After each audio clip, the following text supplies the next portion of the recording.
Hola, muy buenas tardes a todos y bienvenidos a este evento literario. En nombre de la Comisión Europea en España, es un honor para nosotros presentar este evento organizado junto a EUNIC España en el marco de la quinta edición del Día de las Escritoras. El Día de las Escritoras es una iniciativa de la Biblioteca Nacional de España en colaboración con la Federación Española de Mujeres Directivas, Ejecutivas, Profesionales y Empresarias y la Asociación Clásicas y Modernas. Este acto, uno de los muchos que se organizan en toda España para celebrar el Día de las Escritoras, ha sido posible gracias a la iniciativa de EUNIC España, agrupación que reúne a los institutos culturales de los Estados miembros de la Unión Europea, cuya presidenta María Pop nos acompaña hoy. Hace poco más de 2 semanas hemos celebrado con EUNIC España varios actos dentro de la Semana Europea de las Lenguas y este nuevo encuentro virtual es una muestra más de la excelente colaboración entre la Comisión Europea en España y EUNIC España. La cultura europea debe su diversidad y pujanza a la libertad y originalidad de sus creadores. Hoy queremos homenajear a nuestras escritoras y también a sus traductores y traductoras. Como dijo José Saramago, los escritores hacen las literaturas nacionales y los traductores hacen la literatura universal. Hoy serán precisamente las traductoras quienes nos darán a conocer a las autoras a partir de los fragmentos de sus obras traducidas.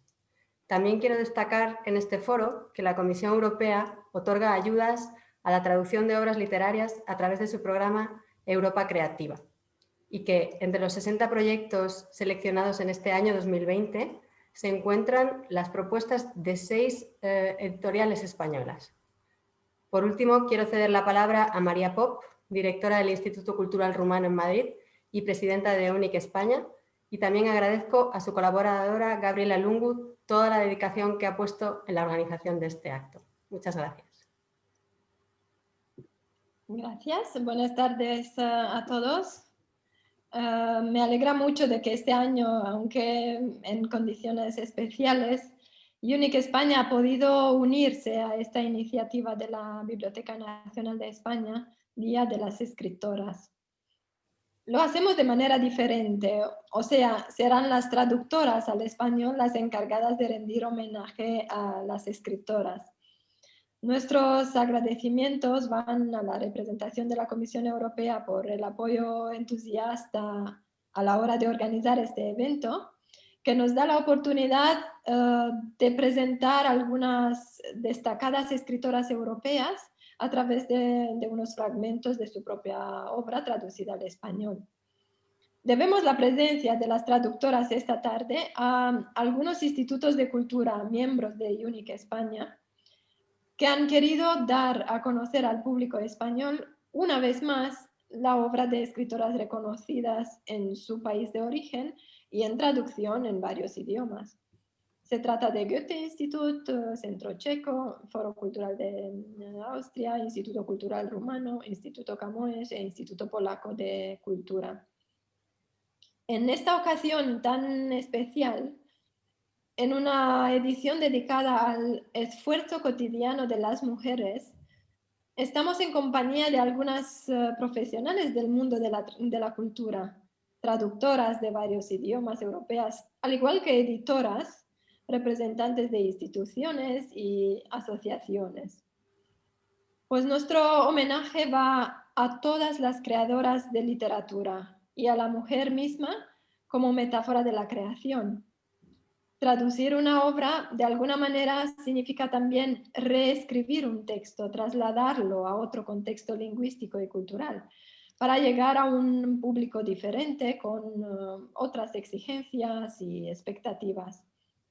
Nos hubiera gustado mucho, claro, poder escuchar los textos directamente en el idioma original por parte de las escritoras, pero en las condiciones actuales no ha sido posible.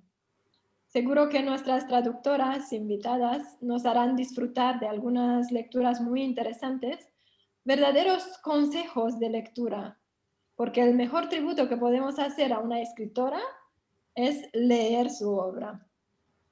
Si desde el público que nos escucha hay preguntas para las traductoras, les ruego que se utilice el chat de Zoom para escribirlas. Al final de la presentación dejaremos espacio para un breve diálogo con el público. Pues nada más, os presento a las invitadas de hoy. Se ha unido a la iniciativa de UNIC Genealogías, una asociación de mujeres poetas representadas por su vicepresidenta Nieves Álvarez, escritora, poeta y artista plástica, autora de la investigación Descubrir lo que se sabe, estudio de género de 48 premios de poesía, publicado por Genealogías y Tigres de Papel en 2017, actualizado en 2019.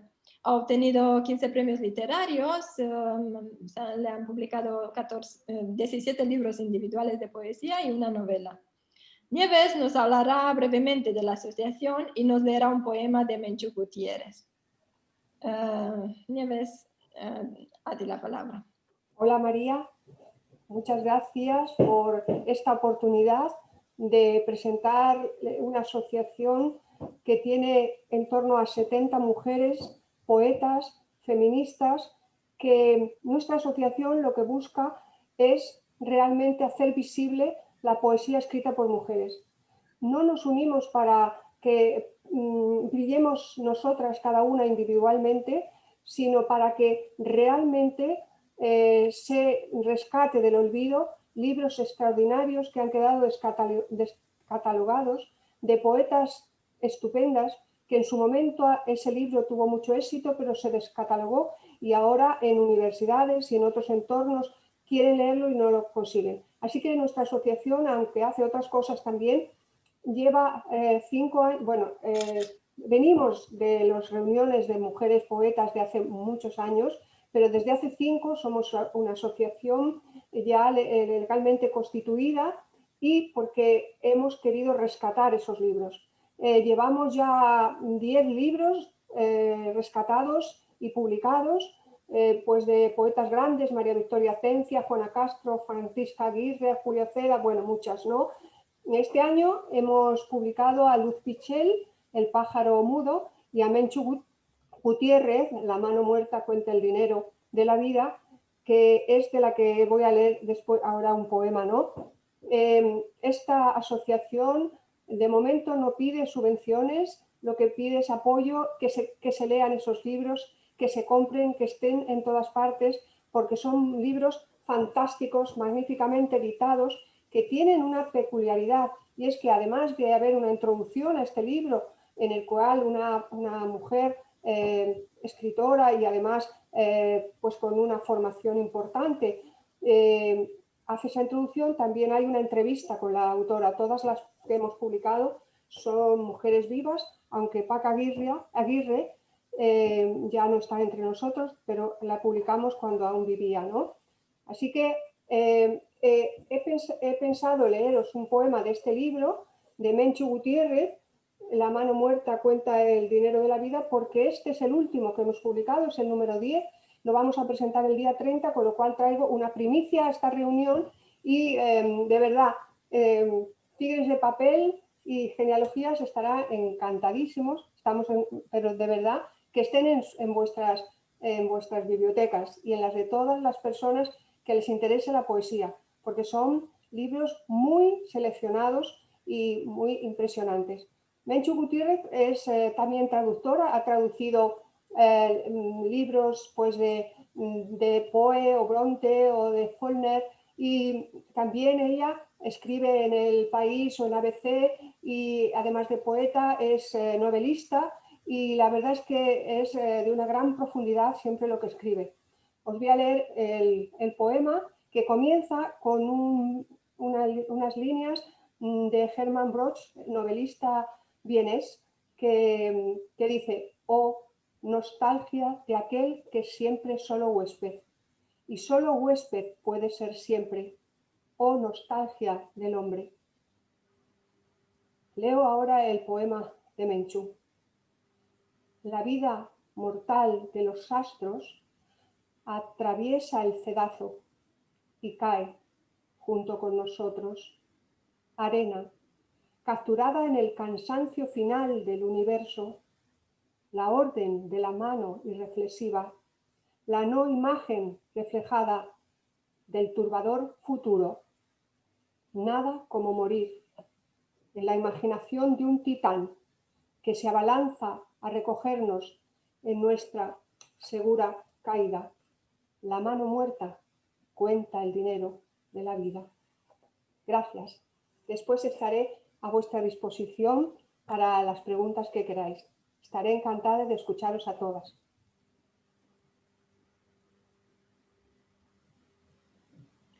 Muchas gracias, Nieves, por esta hermosa y profunda introducción en el mundo de la poesía.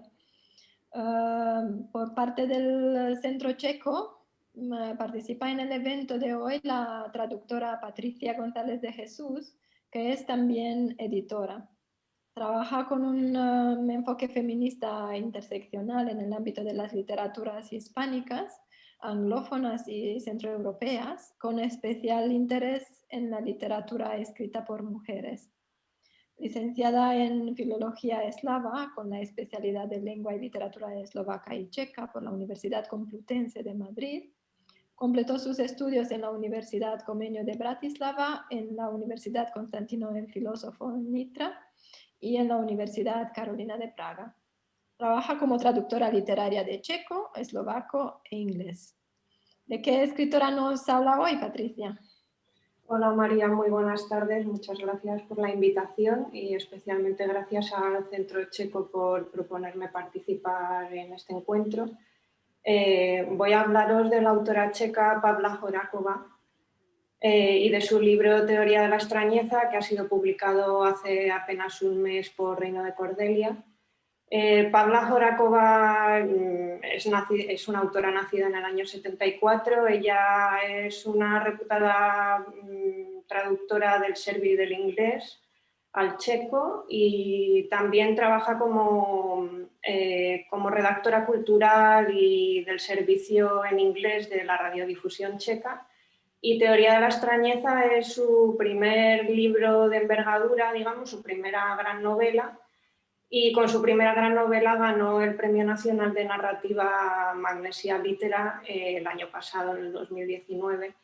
Y creo que este premio es muy relevante porque en un canon literario de novela psicológica como es el checo, que es mayoritariamente masculino, que es un canon en el que pues, son esenciales figuras como Milan Kundera o Bohumil Hrabal, pues Pavla Horáková lo que hace es seguir un poco la estela de otras autoras que también están traducidas al español, como pueden ser Daniela Jodrova o Petra Hulova, y lo que hace es plantear una novela psicológica desde la corporeidad y la experiencia esencialmente femeninas. Y lo que hace un poco es reivindicar la universalidad de esta corporeidad y esta experiencia femeninas dentro del marco de la literatura. La protagonista de este libro es Ada, una joven treintañera que trabaja como investigadora en un ficticio Instituto de Estudios Humanos Interdisciplinarios. Y ella atraviesa una crisis de identidad en ese momento en el que cuestiona el significado de su trabajo, cuestiona el significado también, bueno, de su vida, y este cuestionamiento pues tiene mucho que ver con el cuestionamiento de su identidad como mujer, y todo esto lo hace con mucha ironía y con mucho sentido del humor, es esencialmente una crítica desde un punto de vista femenino a la sociedad y la historia checas, pero también a la sociedad actual en general, y con dosis de realismo mágico. Entonces he seleccionado algunos fragmentos en los que habla de temas que me parecen interesantes. Y quería empezar con un fragmento que trata acerca del tema de esta universalidad de la experiencia y la corporeidad femenina, porque ella habla mucho de temas pues, como la menstruación, el sexo, la maternidad, y también tiene una visión crítica hacia ese ideal de perfección, digamos, que físicamente se impone a las mujeres desde el ámbito social. Entonces voy a leer un pequeño fragmento en el que trata acerca de estos temas. Había quedado con Nora en la Plaza de la Paz. Allí suelo toparme con monjas. Por el camino me crucé con una religiosa que era en cuestión de simpatía un 3 flojo. Ni siquiera me miró, así que me dio tiempo a analizar su fisionomía. A menudo me resultan muy parecidas. Puede que sea por el hábito o puede que sin maquillaje y con el pelo tapado nos pareciéramos todos. Pero también es posible que tiendan más a la fe y a la vida conventual ciertos somatotipos. En cualquier caso, la apariencia cristiana se puede reconocer en medio de una multitud exactamente igual que la de un revisor, un empleado de pompas fúnebres o un profesor de educación física. Al mirar su rostro blanco, inexpresivo y su cabello cubierto, me dolió pensar lo liberador que debe de ser limitar el cuidado del cuerpo a la mera eliminación de la suciedad. No tener que depilar, limar, exfoliar, hidratar, nutrir, maquillar, perfumar, colorear, cardar, lacar. ¿Cuánta energía me sobraría para las cosas importantes? Nora apareció sin Igor. Me alegré. Tengo mala conciencia cuando un niño no me cae simpático, sobre todo cuando es el hijo de una amiga. Y es que mi escala de simpatía atañe a todas las franjas de edad. Me siento especialmente culpable cuando un niño me resulta feo, por ejemplo, los regordetes. Me parece que tienen una expresión aviesa, como si estuvieran al acecho, maquinando dónde y a quién pueden hacer daño. El consenso imperante es que el niño es sagrado e intocable solo por el hecho de ser niño. Sin embargo, es una persona como cualquier otra, algo más vulnerable de forma temporal. Me gustaría saber si uno puede tener un hijo que no le caiga simpático. La naturaleza debería tenerlo todo sabiamente organizado para que los padres y los niños, al menos en los primeros años de vida, se percibieran mutuamente como dieces incondicionales. ¿Pero podrían existir entonces casos de maltrato? Nora tenía un aspecto terrible. Algunos padres jóvenes, en especial las madres, parecen convertirse en vasos comunicantes con sus hijos. Según va inflándose y engrosándose el niño, los padres van secándose y marchitando. Las madres de hoy en día me parecen igual de chupadas y desvaídas. Tal vez la única que con cada hijo tiene mejor aspecto es mi hermana. No en vano tiene una armada de niñeras y la abastecen de energía, el dinero y los éxitos laborales. En realidad, tampoco nuestra madre parecía tan machacada como las concienzudas mamás actuales. Seguramente porque todos estábamos casi todo el tiempo en la guardería, en el parvulario y en las actividades extraescolares o cuidábamos unos de otros.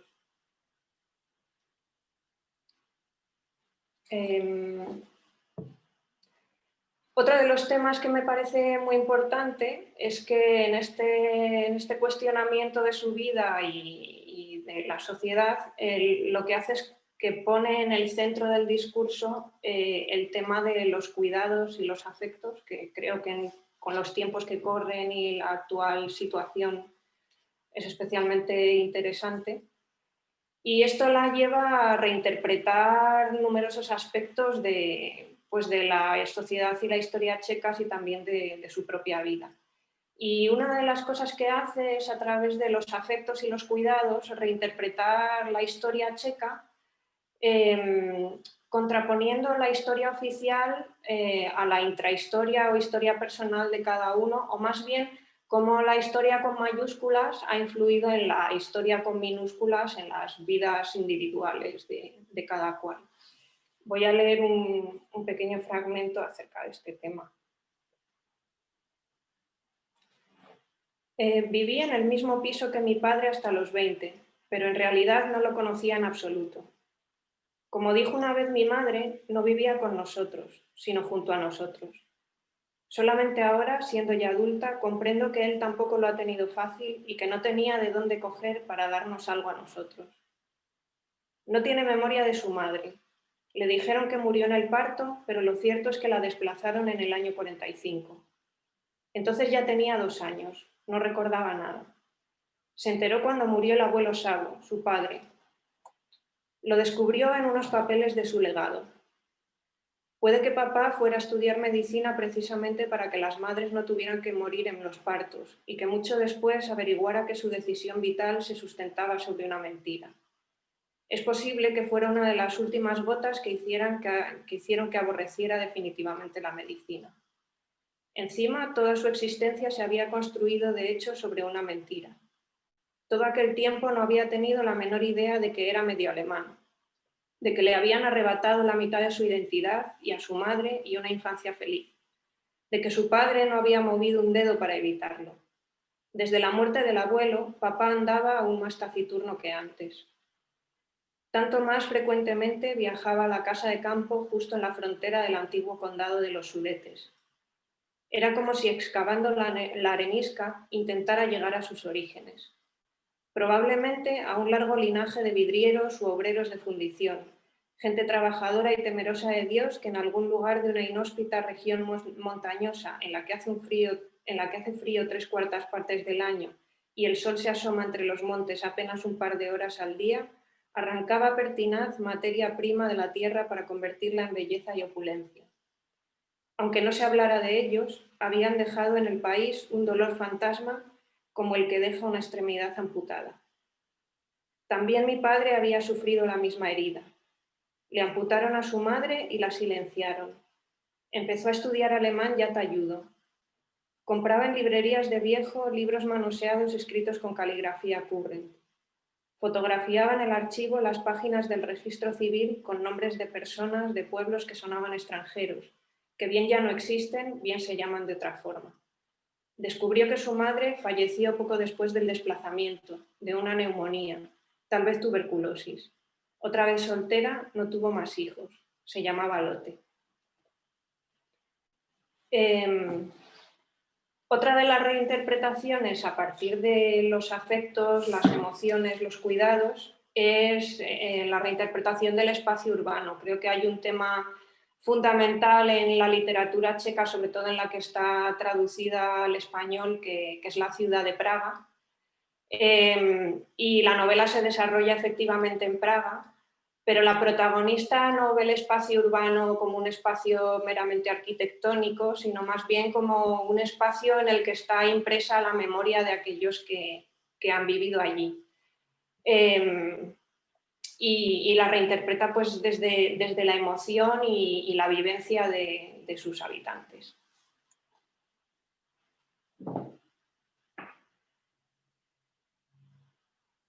Voy a leer este pequeño fragmento.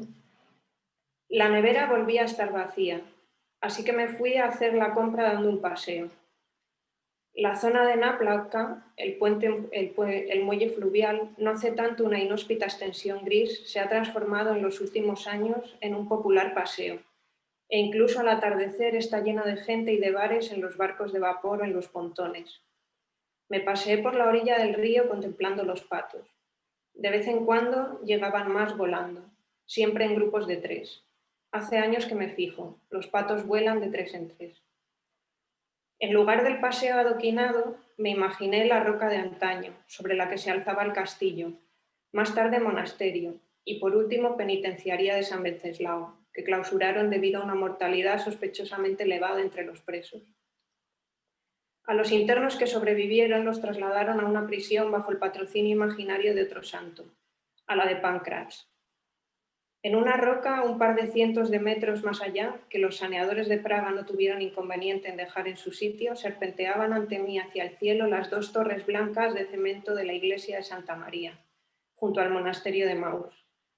Cuando era niña me daban miedo, me recordaban demasiado a la escultura socialista de nuestro barrio de bloques. Daban la impresión de ser un frío cosmódromo que habían encajado sin pizca de sensibilidad en el antiguo recinto. Tardé otros 20 años en comprender que el arquitecto que terminó de construir el templo bombardeado en los años 60 le dio a la doble torre blanca la apariencia de un ángel erguido.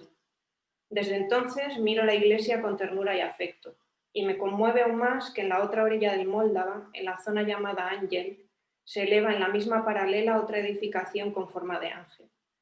Se miran el uno al otro, esos orgullosos, esbeltos edificios, y entre ellos corre el río. Espero que se tengan simpatía mutua. A esos 2 ángeles no llegan a separarlos 30 años.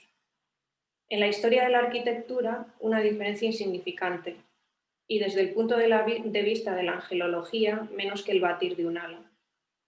¿Quién sabe qué líneas de fuerza se elevan entre ellas como una bóveda y se hablan entre ellos en lenguas angelicales? Me temblaba la raíz de la lengua por la cantidad de lágrimas de emoción irracional que se me amontonaron al cruzar la línea que los une. Y por último, me gustaría leer el fragmento final de la novela donde reivindica los cuidados y los afectos como forma de afrontar el caos vital que es perfectamente aplicable, creo, a la situación actual. Así que me gustaría terminar con eso. No sé cómo se imaginaban los sabios el nuevo paradigma. De momento es como si lleváramos un peso encima de los hombros, por todas partes se rompen relaciones, la gente sufre enfermedades desconocidas, muere como ha hecho toda la vida. A lo mejor pasa un tiempo antes de que el coloso puesto en marcha consiga cambiar de dirección. En los formularios se multiplican las casillas o directamente páginas enteras. Cada 2 por 3 hay un papeleo o un sello más. Vivimos algo mejor que nuestros antepasados. A lo mejor se alegran por nosotros. Pero por sentimiento de culpa o quizás por pasar el rato nos lo fastidiamos nosotros solos. Aguantamos pacientes que nos aprieten las tuercas. Uno se dice que al fin y al cabo tampoco pasa nada y después observa atónito que sí pasa, poquito a poco.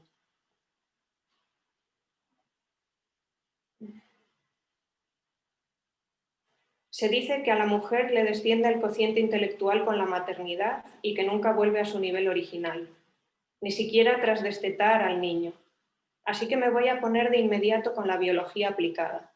Y tengo otros muchos planes. Querría ver alguna vez un firmamento estrellado en las montañas, en el desierto o en el mar abierto. Hacer un viaje alrededor del mundo en un barco transoceánico y contemplar desde Petrin la salida del sol sobre Praga durante el solsticio de verano. Después de todo, da igual de quién sea este niño. A lo mejor es históricamente más natural crecer con la idea de un padre ausente que está en una cruzada o un padre caído en la batalla que vivir con un padre que está presente físicamente pero no emocional ni mentalmente. A lo mejor estos papás distantes atados a la pata de la mesa en casa no nos han aportado más que el ideal del héroe valeroso que se gana el pan o se juega la vida por nuestro bien. A lo mejor está hablando por mi boca mi Marte neptuniano, mi hombre tras el espejo, pero creo que ya he comprendido cómo funciona nuestro asombroso mundo.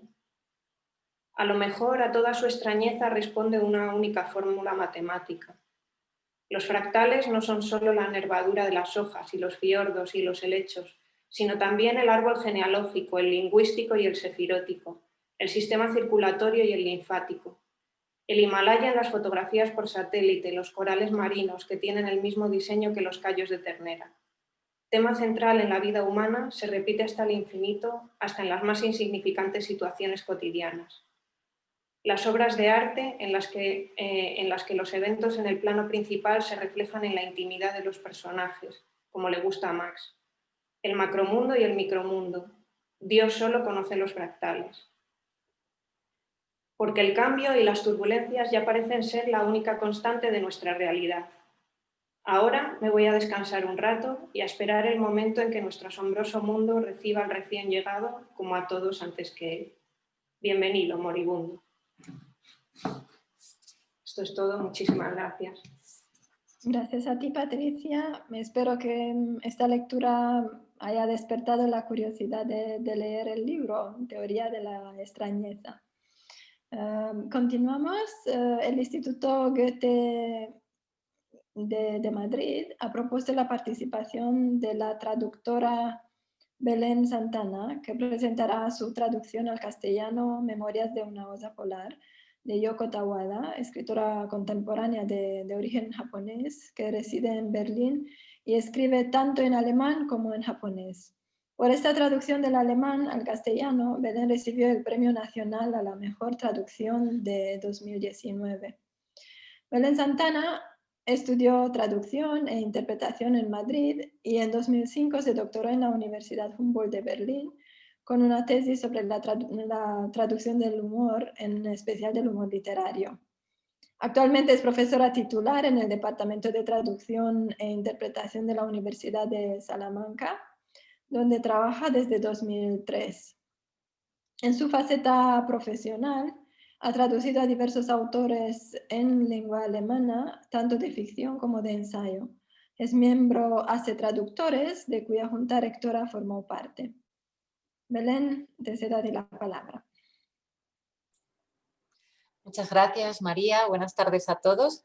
En primer lugar, al igual que Patricia, quiero agradecer tanto a la Biblioteca Nacional como a las instituciones colaboradoras, así como al UNIC la invitación y especialmente a las queridas compañeras de la Biblioteca del Instituto Goethe de Madrid por haberme seleccionado para este acto. Como ha explicado ya María, Yoko Tawada es una escritora que tiene un nombre muy poco alemán. De hecho, nació en Tokio en 1960 y tras estudiar literatura rusa en Japón, después de un viaje a Alemania, decide trasladarse a vivir allí, cautivada por la lengua y la cultura de ese país. A día de hoy, Yoko Tawada vive a caballo entre Alemania, principalmente Hamburgo y Berlín, y Japón.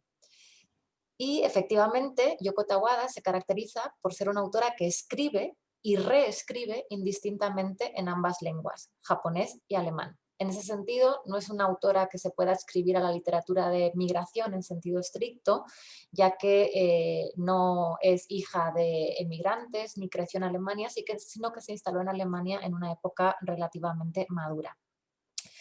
Esta característica del doble lenguaje marca su propia literatura. El hecho de escribir y de hacerlo en una lengua que no es la lengua materna es un tema fundamental en la obra de Tawada. Esta obra comprende poemas, deliciosos ensayos sobre la lengua alemana, relatos y también novela corta. Pese a ser una autora cuya lengua materna no es el alemán, Yoko Tawada es miembro de la Academia de la Lengua y de la Poesía alemanas, lo cual es un gran mérito siendo una escritora no nativa de esa lengua. Su obra ha sido merecedora de varios premios literarios y en concreto la traducción de las Memorias de una osa polar, que es la obra que nos ocupa hoy, también ha recibido varios premios como traducción al inglés y al castellano. De lo que hoy vamos a hablar es de la traducción de esta primera novela larga, que originalmente en alemán se titula Estudios en la nieve y que en un primer momento se escribió en japonés. Después fue reescrita por la autora, traducida a varias lenguas y publicada en 2018 por Anagrama como Memorias de una osa polar. La novela nos cuenta la historia de 3 generaciones de osos polares, 2 osas y un oso. La primera generación es la de la abuela, personaje anónimo que en plena Guerra Fría trabaja en un circo de la Unión Soviética. En un momento dado huye a Alemania Occidental, donde empieza a escribir su autobiografía y acaba exiliada en Canadá. En la segunda parte del libro, la protagonista es Tosca, la hija de esta primera osa, que trabaja como bailarina en un circo de la República Democrática Alemana y establece una relación muy especial con Bárbara, su domadora. Y en la tercera parte, el protagonista es Knut, el hijo de Tosca, el oso que fuera personaje real y estrella mediática del Zoo de Berlín entre 2006 y 2010. Knut fue el primer oso polar nacido en cautividad que fue además rechazado por su madre al nacer. Se cree que porque ésta intuía que el osedno tenía algún tipo de desorden neurológico. Y esta historia real del famoso osito Knut es la que sirve a Yoko Tawada para construir una novela en la que describe los acontecimientos históricos más importantes del siglo XX a través de la mirada de 3 osos polares que viven entre seres humanos y se relacionan con ellos con toda normalidad. A Yoko Tawada le gusta mucho insistir en que esta obra no debe leerse como una fábula, en la tradición de Esopo, de los cuentos infantiles, y que sus osos no tienen un valor simbólico, sino que son personajes de pleno derecho. Desde este planteamiento se abordan temas como son los totalitarismos del siglo XX, la emigración, la identidad, la relación del hombre con la naturaleza, el feminismo, la maternidad, las relaciones de género, los medios de comunicación, todo desde una perspectiva muy osuna. Y desde el punto de vista del lenguaje, el reto de esta traducción reside, por una parte, en dar verosimilitud a esa voz narrativa de los osos y, por otra, en reproducir en su justa medida esa mezcla de poeticidad y ligera extrañeza que se percibe continuamente al leer el original, sin que el texto traducido llegue a resultar cargante o pretencioso, sino que sea una invitación a adentrarse en la mirada del otro, en este caso de una osa, que ofrece al lector un reflejo de sí mismo. Así, el estilo de Tawada se caracteriza por transitar los márgenes del lenguaje, por decir las cosas de forma correcta, pero diferente, como si cambiáramos la clave de una obra musical, transformando la melodía en un sonido reconocible, pero a la vez distinto y cautivador. Esta perspectiva osuna sobre los acontecimientos y sobre el lenguaje es la que se refleja ya en las primeras páginas del libro, en las que la abuela Osa cuenta cómo llegó en una caja de cartón a trabajar al circo y después, ya de adulta, comienza a escribir su autobiografía. Voy a leer, por tanto, el comienzo del libro y voy a permitirme la tropelía de leer las 3 primeras frases en alemán para luego pasar al español leyendo lo mismo. Evolutionstheorie der Großmutter. Jemand kitzelte mich hinter den Ohren, unter den Achseln. Ich krümmte mich, wurde zu einem Vollmond und rollte auf dem Boden. Vielleicht kreischte ich dabei mit heiserer Stimme. Dann streckte ich meinen Hintern gen Himmel und schob den Kopf unter den Bauch. Jetzt war ich ein Sichelmond. Ich war noch zu jung, um mir eine Gefahr auszumalen. La teoría de la evolución de la abuela. Alguien me hizo cosquillas detrás de las orejas, bajo las axilas. Yo me encogí, me convertí en luna llena y rodé por el suelo. Tal vez grité mientras tanto, con voz ronca. Después estiré el trasero apuntando hacia el cielo y escondí la cabeza bajo la tripa. Entonces fui media luna. Era todavía demasiado joven para concebir el peligro. Sin dudarlo, abrí el ano hacia el cosmos y lo noté en las entrañas. Si por aquel entonces hubiese hablado de cosmos, se habrían reído de mí. Era todavía tan pequeña, tan inocente, tan nueva en este mundo. De no ser por el suave pelaje, apenas me distinguía de un embrión. Aún no sabía andar, pero tenía las zarpas delanteras lo bastante desarrolladas como para lanzarme a agarrar y a sujetar cosas. Aunque avanzaba con cada tropezón, dudo que aquello se le pudiera llamar andar. Mi campo visual estaba siempre cubierto de una nebulosa. En el interior de mi oído había eco. Todo lo que veía u oía tenía unos contornos difusos. Mi voluntad de vivir residía básicamente en las garras y en la lengua. Mi lengua aún recordaba el sabor de la leche materna. Me llevaba a la boca el índice de aquel hombre y lo succionaba. Me resultaba tranquilizador. Los pelos que le crecían en el dedo eran como las cerdas de un cepillo para zapatos. El dedo se iba arrastrando por el interior de mi boca como un gusano. Pinchaba. Después, el hombre me dio un empujoncito en el pecho, invitándome a pelear. Agotada tras la hora de recreo, extendí las 2 garras delanteras en el suelo y apoyé en ellas la barbilla, una postura en la que me encantaba esperar hasta que llegase la siguiente comida. Somnolienta, me lamí mis propios labios y regresó el sabor a miel, aunque solo la hubiese probado una vez en mi vida. Un día, el hombre me ató unos objetos extraños a las patas. Traté de sacudírmelos, pero no lo logré. Mis zarpas delanteras, desnudas, notaban dolor, como si el suelo las pinchara desde abajo. Levanté la derecha e inmediatamente después la izquierda, pero no pude guardar el equilibrio y caí hacia adelante. Al tocar el suelo, los dolores volvieron. Me alejé de él. Mi tronco se estiró hacia arriba y hacia atrás. Durante unos segundos logré mantenerla vertical. En un suspiro volví a caer, esta vez sobre la zarpa izquierda. Dolía, por eso traté nuevamente de alejarme del suelo. Tras varios intentos, conseguí guardar el equilibrio sobre 2 patas. Escribir. Una actividad inquietante. Al mirar fijamente la frase que acababa de apuntar, sentí un mareo. ¿Dónde estoy? He entrado en mi propia historia y he desaparecido de aquí. Para regresar, aparté la mirada del manuscrito y dejé que avanzase hacia la ventana hasta que por fin volví aquí, al presente. Pero, ¿dónde es aquí? ¿Y cuándo es ahora? La noche ya había alcanzado su máxima profundidad. Yo estaba junto a la ventana de la habitación del hotel, mirando hacia una plaza que me recordaba el escenario de un teatro, tal vez por la luz circular que una farola arrojaba a su alrededor. Un gato partió el círculo de luz en 2, con su andar sinuoso. En el vecindario reinaba un silencio transparente. Ese día había asistido a un congreso. Al acabar, todos los participantes estaban invitados a una copiosa cena de gala. Por la noche, cuando volví al hotel, me entró una sed osuna y bebí agua con avidez, directamente del grifo, pero el sabor a sardinas en aceite no me abandonaba. Vi en el espejo mi boca manchada de rojo, la obra maestra de aquella remolacha. No solía comer tubérculos voluntariamente, pero si veía una remolacha flotando en un borscht, me moría por besarla. Junto a unos hermosos ojos de grasa que despertaron en mí las ganas de comer carne, la remolacha tenía un aspecto irresistible. Los muelles chirriaron bajo mi peso osuno. Sentada en el sofá del hotel, pensé que aquel no era más que otro congreso aburrido, pero que me había devuelto inesperadamente a la infancia. Por cierto, el tema de debate de ese día había sido la importancia de las bicicletas para la economía de la nación. Cualquiera, sobre todo un artista, habría dado por hecho que cuando lo invitan a un congreso le están tendiendo una trampa.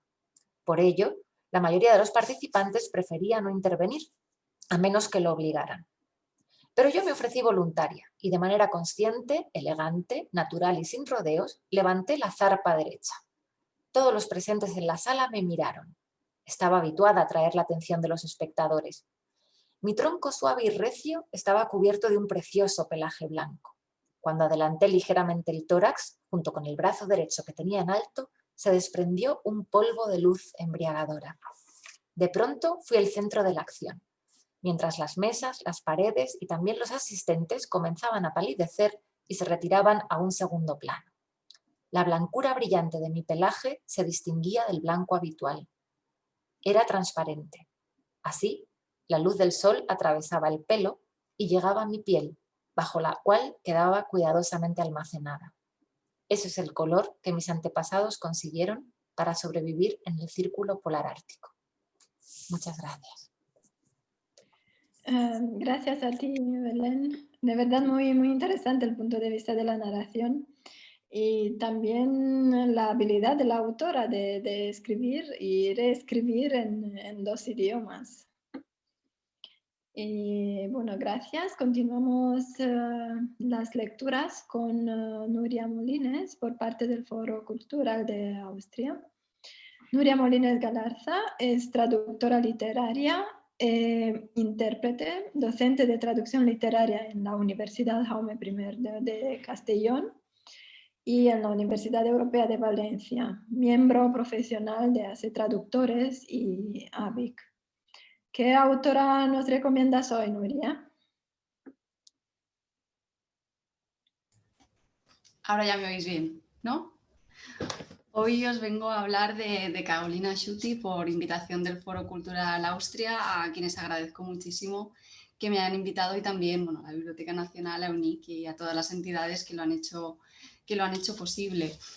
Carolina Schutti es una escritora contemporánea, nació en el 76 en Innsbruck, aunque ella tiene orígenes polacos y eso es algo que veremos en este libro que publicó Errata Natura con esta portada que tanto me gusta. Una vez caminé sobre la suave hierba, que tuvo la suerte y merecida suerte de ganar el premio de literatura de la Unión Europea.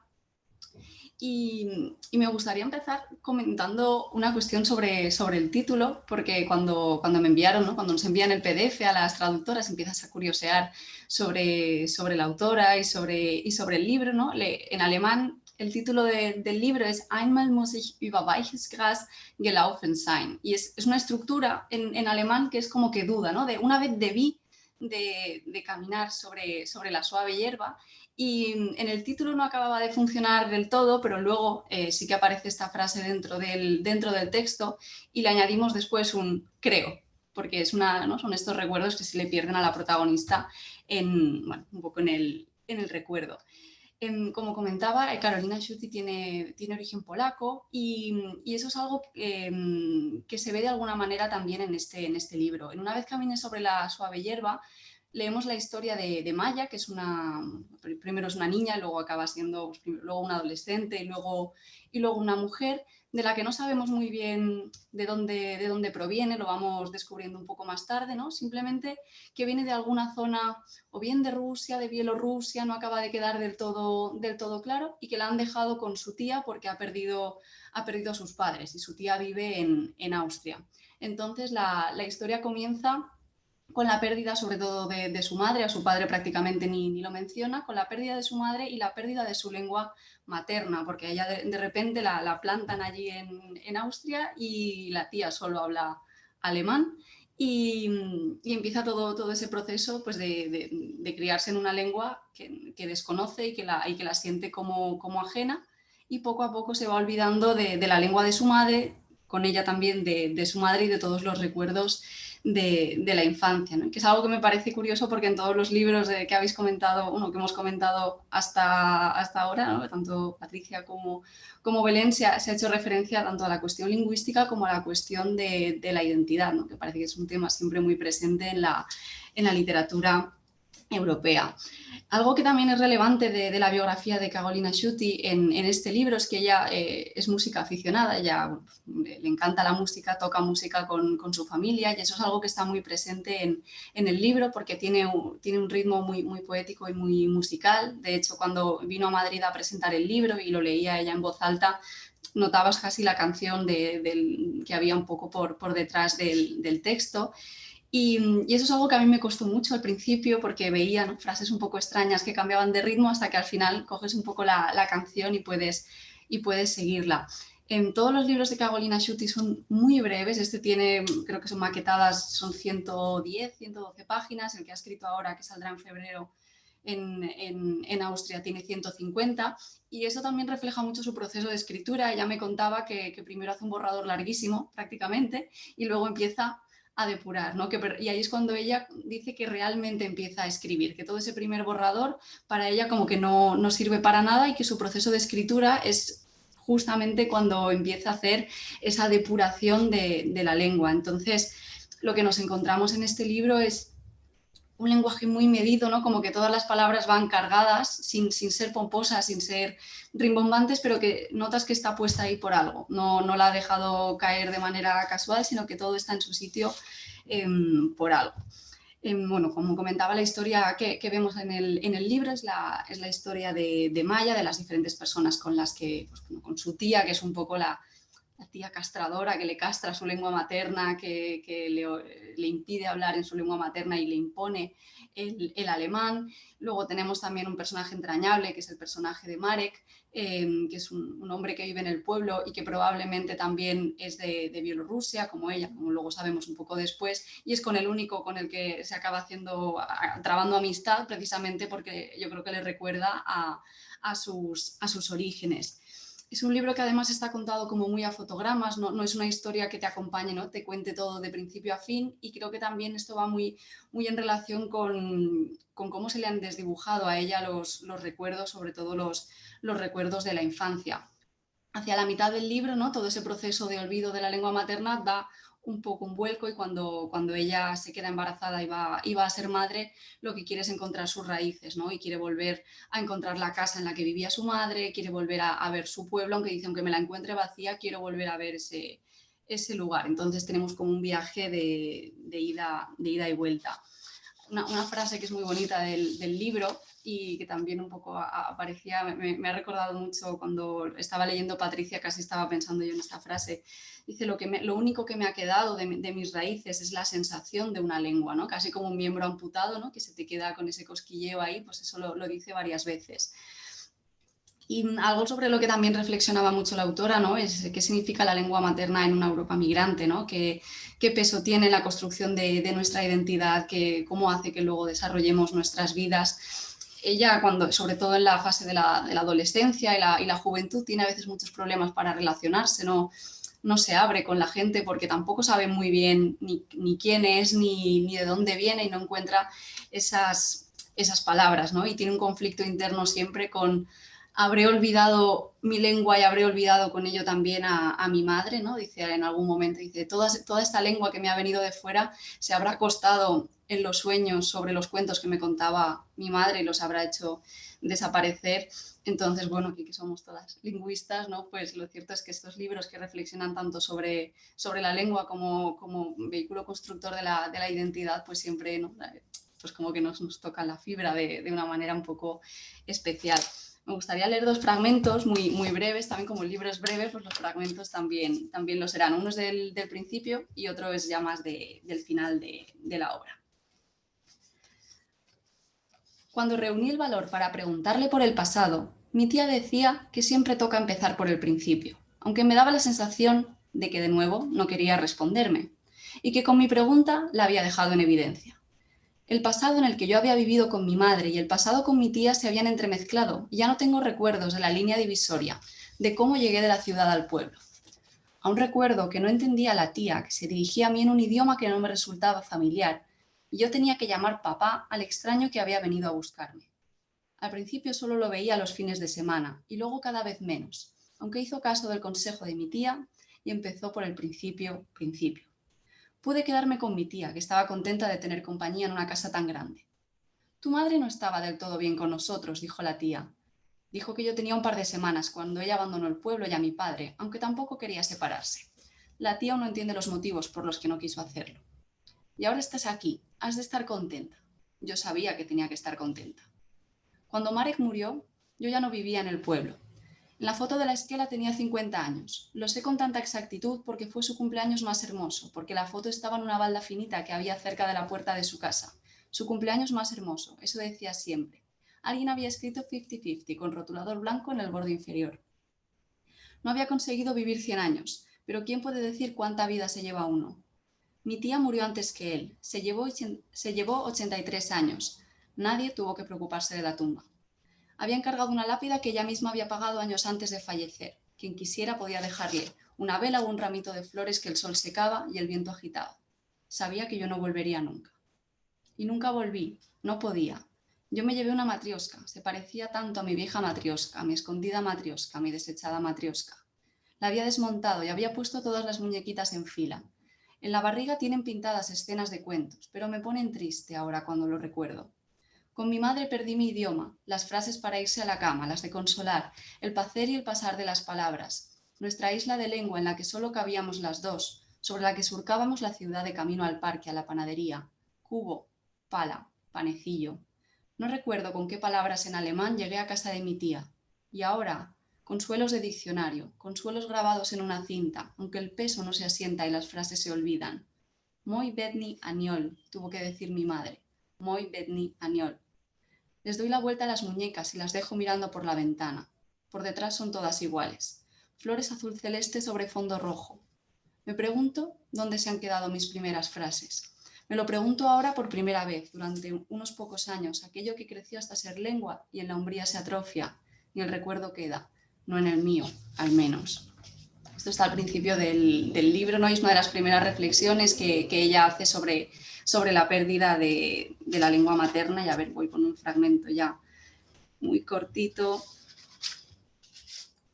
Aquí, y ya con esto termino, para que no se haga demasiado largo.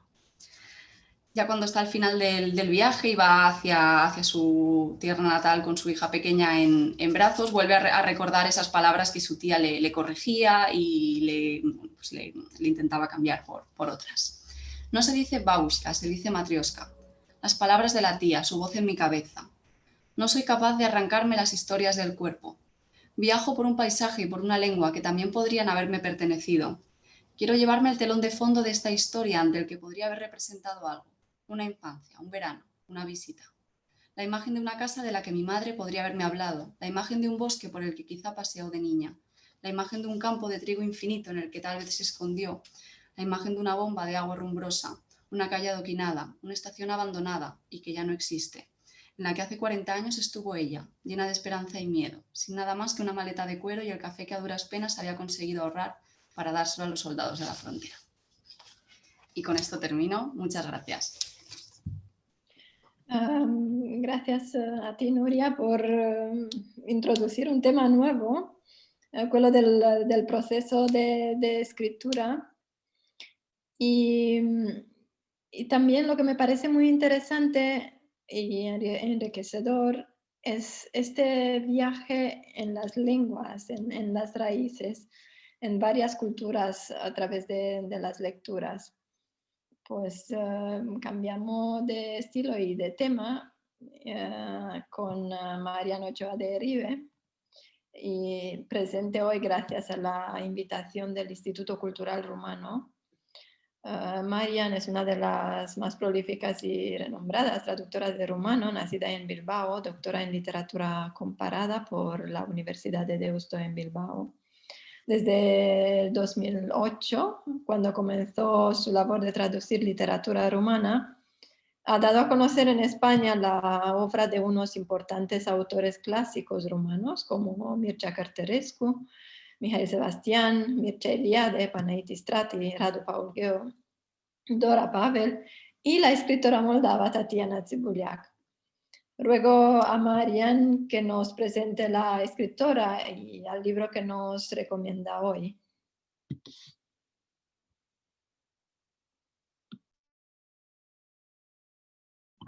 Perdón, estaba tan concentrada que no me había dado cuenta de que estaba en silencio.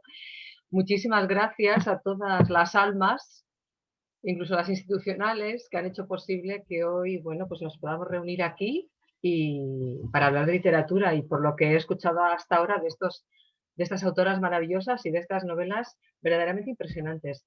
Yo estoy encantada de poder hablar esta tarde de un libro que para mí es casi un hijo, que es el libro de Tatiana Țibuliac, El verano en que mi madre tuvo los ojos verdes. Un libro muy especial por muchos motivos, pero no me voy a alargar. Voy a presentar rápidamente a Tatiana y voy a presentar también rápidamente el libro para poder leeros algunos fragmentos más significativos.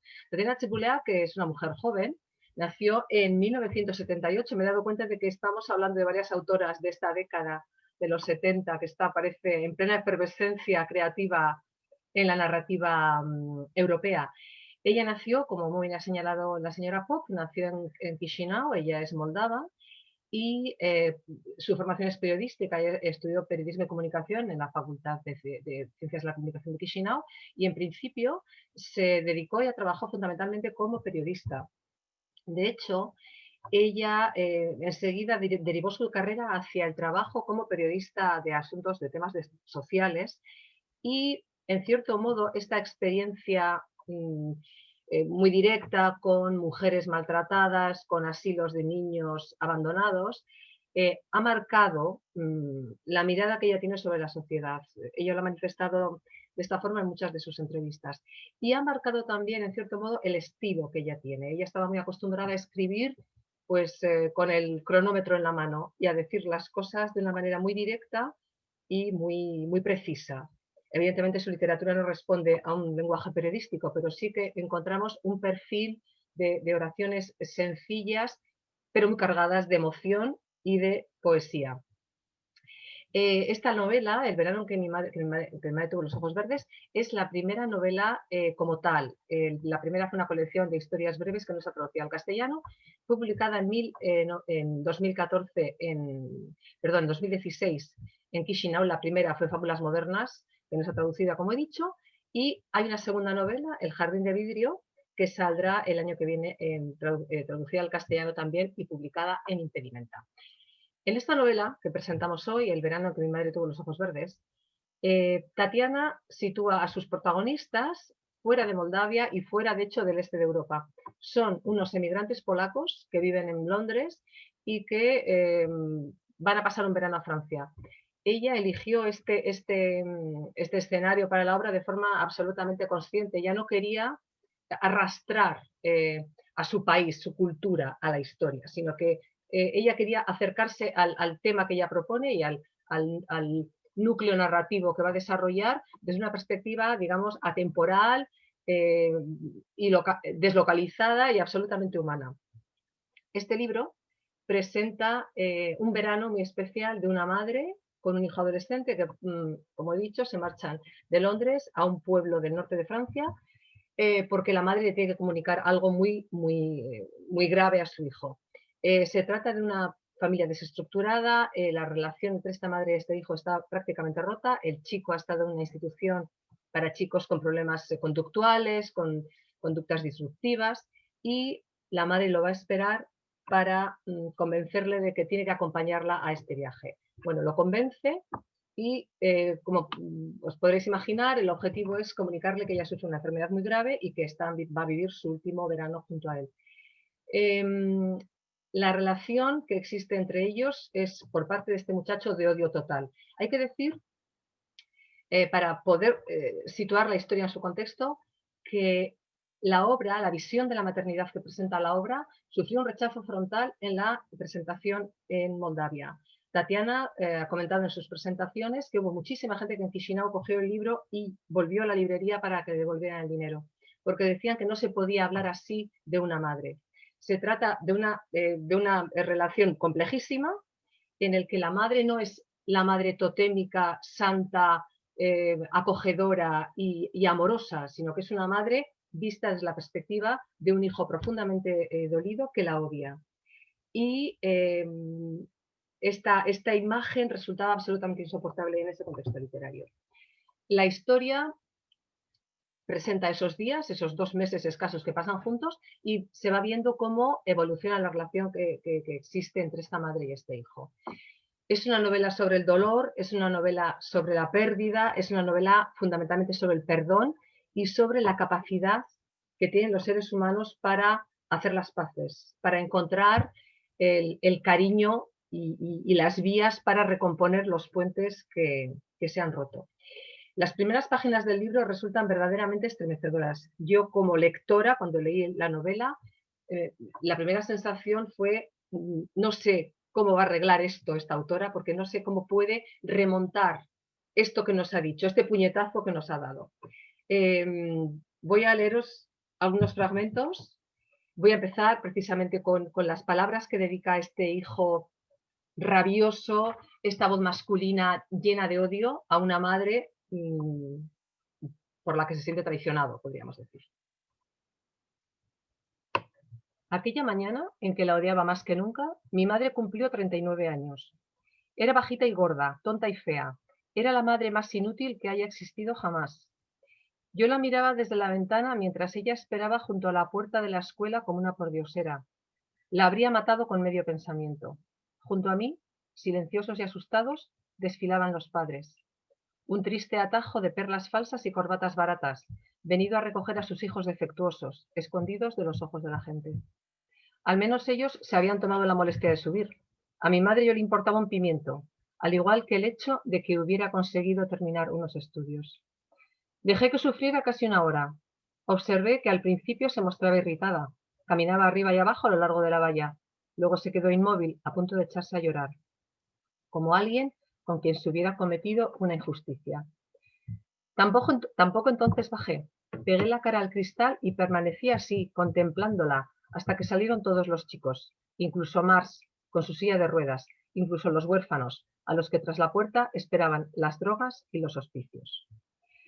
A esta imagen, que yo creo que es a todas luces estremecedora, se suma una imagen no menos implacable cuando aceptan marcharse a Francia y se bajan del autobús que los ha llevado hasta este pueblo. Mi madre fue la primera en apearse del vehículo. Vomitó por enésima vez y se agachó para atarse los cordones de las zapatillas. Sin prisa, con su gigantesco culo en pompa, como un albaricoque requete maduro, pegado a la nariz del chofer. No me lo podía creer.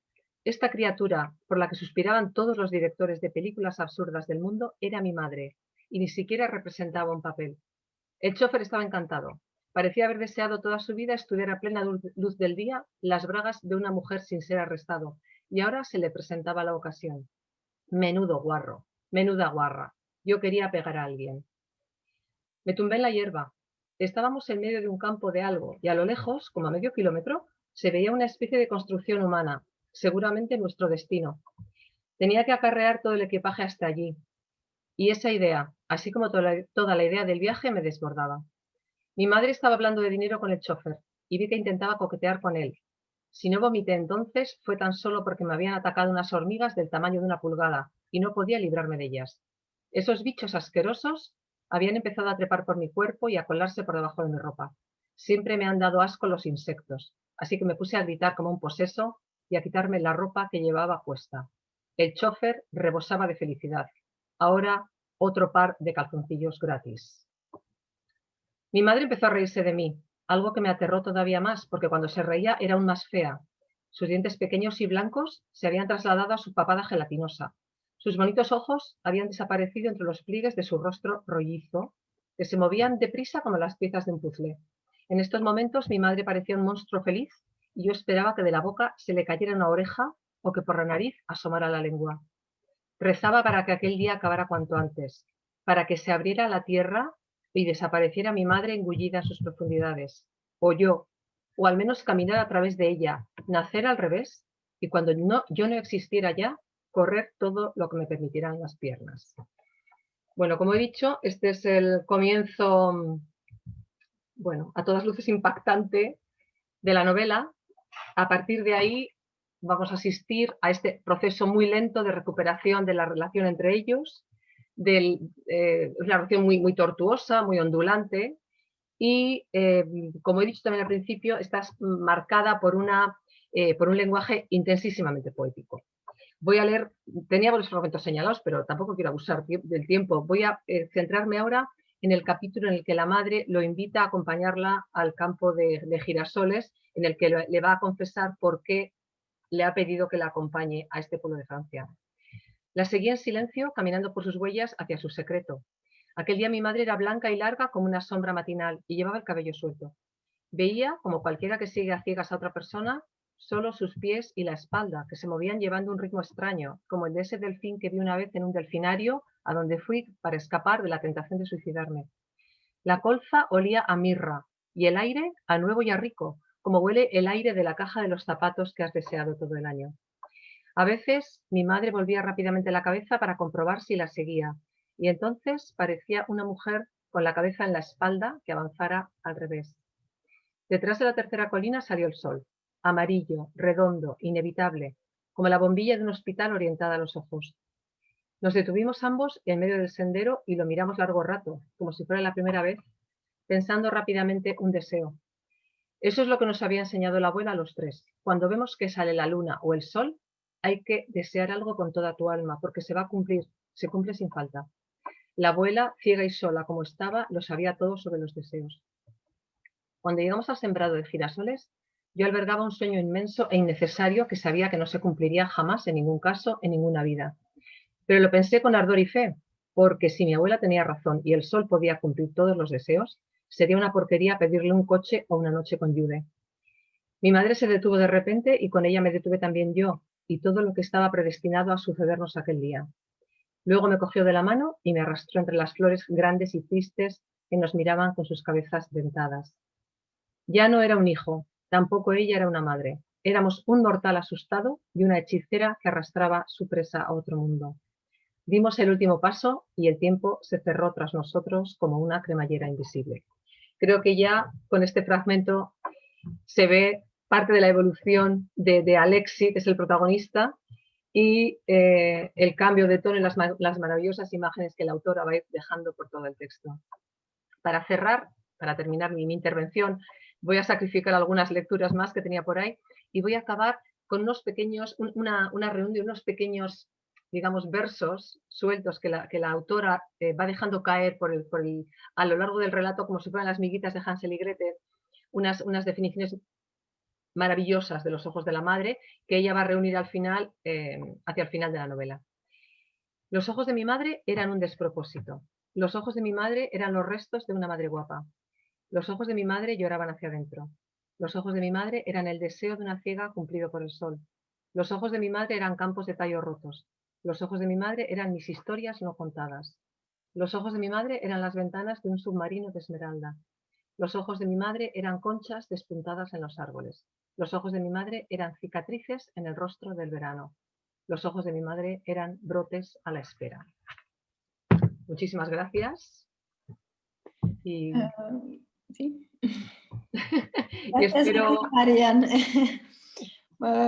por esta lectura, un lenguaje duro, al igual que poético, y sentimientos fuertes, una perspectiva nueva sobre la relación madre-hijo.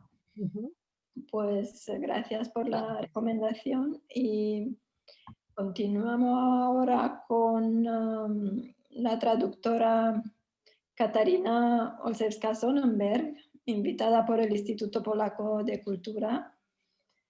Katarina es licenciada en Filología Moderna con especialidad en lengua finlandesa por la Universidad de Poznan.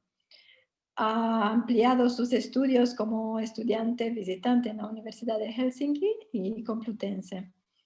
Ha realizado más de 20 traducciones de autores polacos, fundadora y directora de la editorial Báltica, especializada en la literatura del este y centro de Europa. Catarina, ¿de cuál escritora polaca vas a hablar hoy? Hola, buenas tardes. Yo también me uno a las palabras que dijeron mis compañeras de agradecimiento a las instituciones que han intervenido y han hecho posible que este acto tenga lugar. Yo voy a hablar de una autora polaca que se llama Zofia Naukowska y de un libro que se titula Invierno en los Alpes. A ver si se va a ver ahora en la pantalla. Sí, aquí está. Pues este libro yo lo traduje hace 3 años y lo publiqué en mi editorial que se llama Báltica. Bueno, como podéis ver, no se trata de una autora actual. Estamos hablando de una clásica moderna, porque Naukowska vivió y trabajó en la primera mitad del siglo XX.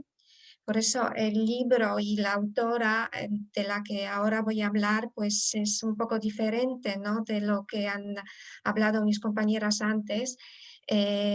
Su vida, sus circunstancias evidentemente son diferentes y también la novela pues no tiene ese toque personal como muchas de las obras que se han comentado antes. Naukowska, como he dicho, vivió en la primera mitad del siglo XX y es una autora aquí muy poco conocida y pues yo no, no lo comprendo cómo es que no ha habido más traducciones, porque es una autora muy interesante y una autora que tiene una prosa realmente muy elegante, muy cuidada. Es una autora de gran calidad literaria, pero probablemente pues han tenido que ver aquí el hecho que hablamos de una mujer, de una escritora, y también el hecho de que escribía una lengua minoritaria como polaco. Naukowska era una autora muy prolífera y ha escrito más de 20 obras. Pues la gran mayoría son novelas. También es autora de 3 obras de teatro y también era una gran diarista. Ella empezó a escribir un diario siendo una adolescente y después continuó ya casi durante toda su vida. Yo creo que pues destacaría de ella pues el hecho de que es una mujer que fue una mujer muy comprometida con su tiempo, ¿no? Y es una mujer que siempre, pues todos sus libros tienen un claro enfoque femenino. Todas las protagonistas, todos los protagonistas casi siempre son mujeres. Habla de temas como podría ser el aborto, también aborda el tema de la vejez y denuncia, por ejemplo, pues la hipocresía de la sociedad burguesa de aquel momento en la que un hombre estaba casado pero podía tener varias amantes. Es curioso porque Naukowska, pues cuando era muy adolescente, pues ella participó en un congreso de mujeres y ahí pues pronunció una conferencia en la que exigió plena libertad sexual para mujer. Este libro del que voy a hablar es un libro, pues yo lo considero muy especial, le tengo mucho cariño porque es un libro un poco diferente de lo que el autor ha escrito. Destaca de todas las obras que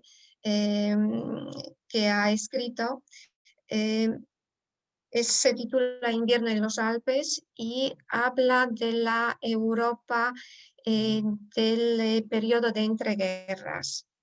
Y aquí destaca un claro enfoque femenino. Yo creo que es un libro que no hay muchos libros de este tipo en aquel momento escritos por mujeres. Digamos, ella abandona esos temas que podríamos considerar como temas femeninos, injustamente por otro lado, y ella se centra en intentar dar una imagen de la Europa en aquel momento. Estamos hablando de los años 20, porque este libro ella lo escribió en 1926, por lo tanto es un tiempo así muy convulso. Hablamos de una Europa en transformación, en cambio, y también hablamos de una Europa muy marcada por la Primera Guerra Mundial. Este libro es en parte autobiográfico porque se basa en la estancia de la mujer en un balneario suizo, en los Alpes suizos. Ella pasa ahí una temporada y coincide con personas que llegan de diferentes rincones de Europa. Algunos porque son enfermos, necesitan curarse, otros buscan simplemente un espacio para relajarse, para descansar. Y pues el tema de la novela son como conversaciones que ella mantiene con esas personas, conversaciones que quizá podrían parecer banales, insignificantes, pero poco a poco nos describe la Europa de aquel momento.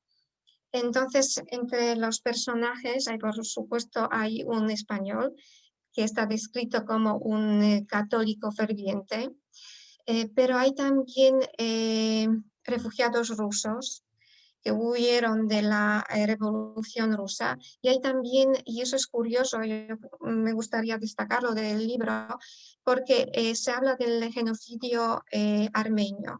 Yo creo que en este sentido es uno de los primeros libros que aborda este tema, porque realmente es un genocidio muy, muy poco conocido.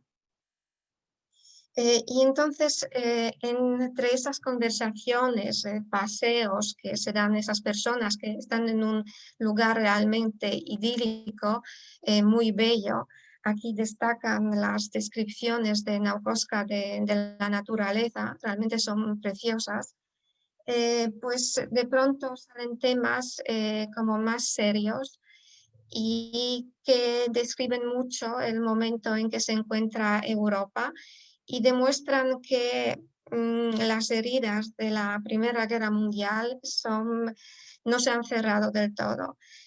Aquí salen temas como el nacionalismo, como el odio, como los prejuicios nacionales. Y en este sentido es un libro que, pues, que también indica un poco hacia dónde se dirige el continente en ese momento. Han pasado apenas 6-7 años de la Primera Guerra Mundial, pero pues ya hay señales que los conflictos no han quedado resueltos, las heridas no se habían cerrado y que en cierto modo Europa se encamina hacia la Segunda Guerra Mundial. ¿Qué más puedo decir? Pues he preparado 2 fragmentos cortos para un poco ilustrar el estilo de este libro. Estamos hablando de una prosa, como ya he dicho, muy elegante, muy cuidada. Yo creo que se parece un poco a la literatura de Stefan Zweig o Sándor Márai.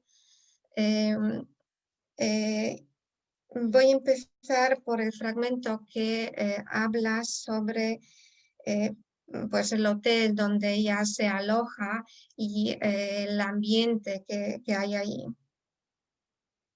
Bajo la terraza, una muralla de bosque impedía ver las pendientes salpicadas de vías que brillaban por las tardes como ramos de luces.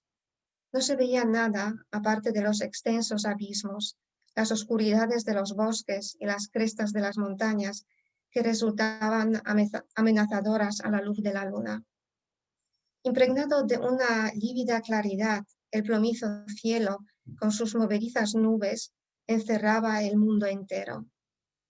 Uno tenía la ilusión de estar totalmente desconectado de la vida, la sensación de estar perdido y aislado, mientras que ese enorme hotel con sus 1000 habitaciones hervía de vida con turistas venidos de todo el mundo. Había algo realmente increíble en el hecho de encontrar tanto calor, tanta abundancia y refinamiento en ese lugar salvaje situado a tanta altura. Y el otro fragmento que he elegido corresponde ya a las páginas, a las últimas páginas del libro, pero no es ningún spoiler. Empieza así. Al despedirme de ese lugar, pensé que es imposible distinguir en el transcurso de la vida un inicio y un final, que nada se deja encerrar definitivamente dentro de su propia historia. Cada cosa se extiende más allá de su comienzo y sobrepasa su final, se une y entrelaza con otras. Que en lugar de empezar y acabar, todo en la vida persiste. Porque de hecho, cuando llegamos ahí, nada empezó. Simplemente nuestra vida se entrelazó con la vida de aquellas personas. Y entonces, cuando nos fuimos, tampoco nada acabó. A nosotros, los humanos, nos gusta hablar siempre de formas diferentes. Y solo nuestra risa y nuestro llanto significa en todo el mundo lo mismo y son comprensibles por todos. Sin embargo, durante todos los meses que pasé entre esas personas que hablaban lenguas diferentes, supe siempre que era más lo que las unía que lo que las separaba, y que lo que tenían en común era precisamente más importante, realmente era lo más importante.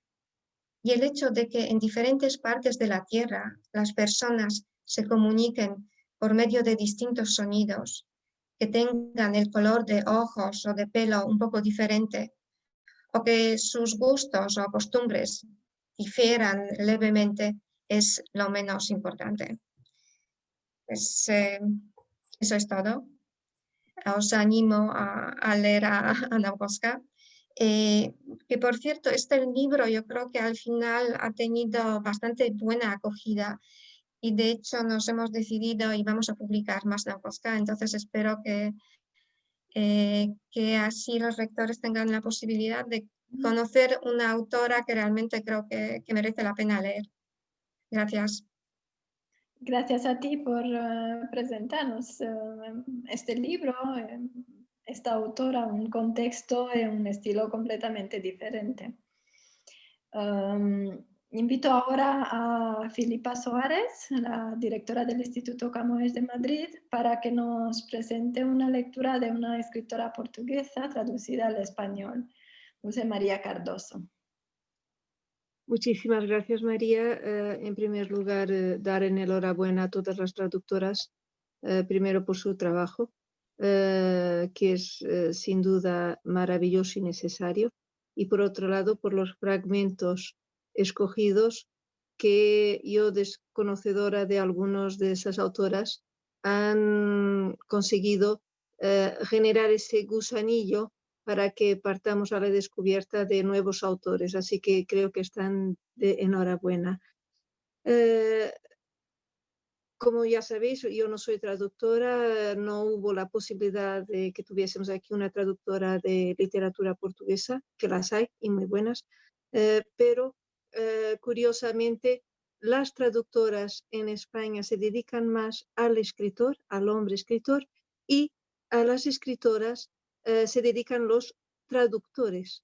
Pero yo quisiera hoy, y esto es un desafío para futuras traductoras de literatura portuguesa, pero yo quisiera presentar aquí hoy un libro que fue recientemente publicado en España de Dulce María Cardoso, titulado El Retorno.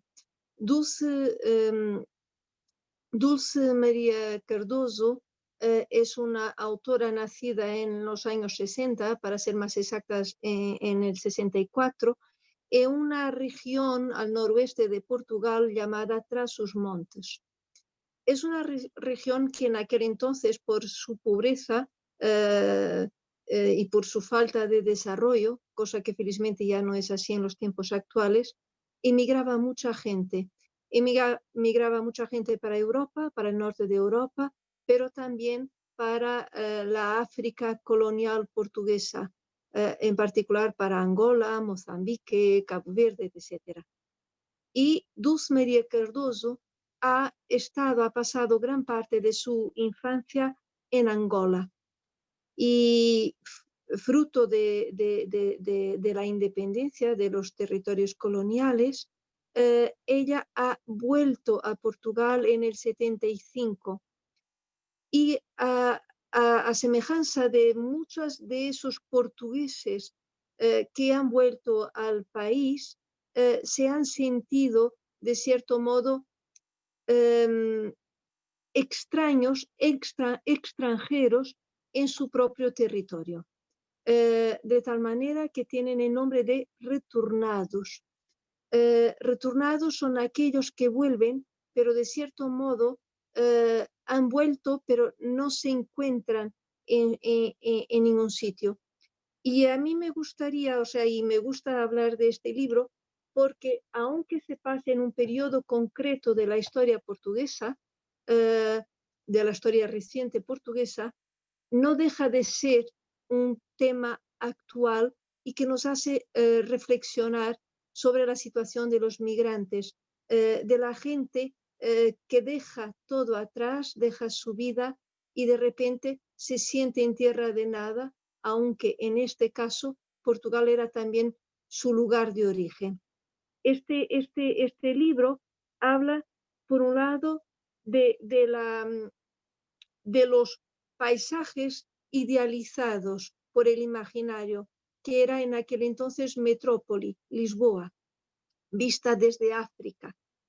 Por otro lado, la desilusión de una llegada a ese territorio tan esperanzador, tan idealizado, y que de repente se siente el que viene confrontado con la discriminación, aunque muchas veces de manera sutil, haciéndolos sentir como ciudadanos de tercera. También habla de otro tema, que es el no sentirse de ninguna parte. Esto es, a pesar de ser portugués, de se sentir portugués, al final no se siente que el estar en ese país, en ese Portugal, que fue el país supuestamente de acogida, acaba por no ser tampoco el suyo. Y después, otro tema que es muy importante para los desterrados, que es el miedo al volver a empezar. Dulce María Cardoso tiene un estilo de escritura muy libre. Empieza su obra como si empezáramos una conversación a partir de un determinado punto. Y partiendo de ese principio, os voy a leer la parte inicial de la obra y después os leeré otros fragmentos que van a hilar con esas temáticas que os referí. Empiezo. Pero en la metrópoli hay cerezas grandes y brillantes que las muchachas se ponen en las orejas como si fueran aretes. Muchachas bonitas, como solo las de la metrópoli suelen ser. Las muchachas de por aquí no saben cómo son las cerezas. Dicen que son como las grosellas. Aunque lo sean, ellas nunca se ponen aretes de grosellas mientras se ríen unas con otras, como lo hacen las muchachas de la metrópoli en las fotografías. Mamá insiste para que papá se sirva un poco de carne asada. La comida se va a estropear, dice. Este calor arruina todo. Unas horas y la carne comienza a ponerse verde, y si la pongo en la nevera se va a secar como una suela. Hoy mamá habla como si esta noche no fuéramos a tomar el avión con destino a la metrópoli, como si mañana pudiéramos comer las sobras de la carne asada envuelta en un pan, en el descanso más largo de la escuela. No insistas, mujer. Al apartar la bandeja, papá derriba la cesta del pan. Mamá la levanta y recoge las migas con el mismo cuidado que pone todas las mañanas en ordenar las pastillas antes de tomarlas. Papá no era así antes de que todo esto comenzara. Esto son los tiros que se oyen en el barrio que está más arriba del nuestro. Y nuestras 4 maletas, aún sin cerrar, en medio de la sala. Nos quedamos mudos, en un silencio tan ceremonioso que el ruido del ventilador se hizo más audible. Mamá cogió la bandeja de la carne y se sirvió un poco repitiendo los gestos contenidos que solía usar con las visitas. Esta parte inicial del libro refiere precisamente esa frontera entre lo que era nuestra vida cotidiana y la ruptura abrupta con el futuro desconocido. Y después tenemos, y hay una parte a medio del libro en que dice, con una pequeña frase que empieza, con que entonces la metrópoli es esto. Bienvenidos a este hotel. Por favor, entren. Se pueden sentar en esos sillones. Es mi oficina. Siéntense como en su casa. Aquí, en el hotel, todos quieren ayudar. Llegaron a buen puerto. Sé por lo que están pasando. Desafortunadamente, no son los únicos. No se preocupe por las maletas, señoras. El recepcionista se encarga. Será una charla breve. Sé que están cansados y no quiero quitarles tiempo. Me imagino que el viaje fue largo y difícil. Son circunstancias terribles, pero no está en nuestras manos cambiarlas. Son tiempos turbios. Todos estamos haciendo nuestro mejor esfuerzo y estoy a su entera disposición para ayudar en lo que pueda. Pero antes que nada, quiero darles la bienvenida como directora de este hotel. Seguramente se fijaron en que es un hotel de 5 estrellas y les garantizo que cada una de ellas las tiene muy bien merecidas. No sé si habían venido alguna vez a Estoril. Estoy segura de que les va a gustar mucho. Muchos de los que han llegado dicen que les recuerda a Luanda. No tengo idea. Nunca he estado allá. Quien quita que un día vaya. Esta zona es muy recurrida por los turistas y estamos en época alta. Pero no podía dejarlo sin techo. Hay que ayudar cuando es necesario. Fue por eso que puse el hotel a disposición, excepto el último piso. Ese sigue reservado para los huéspedes. No es que no los considero huéspedes, pero como entenderán, se encuentran en una situación distinta. Por más que me guste ayudarlos, no podría cerrar el hotel a los clientes habituales. Señora, le doy mi palabra. El recepcionista se encarga de las maletas. Puede quedarse tranquila. Entiendo su nerviosismo.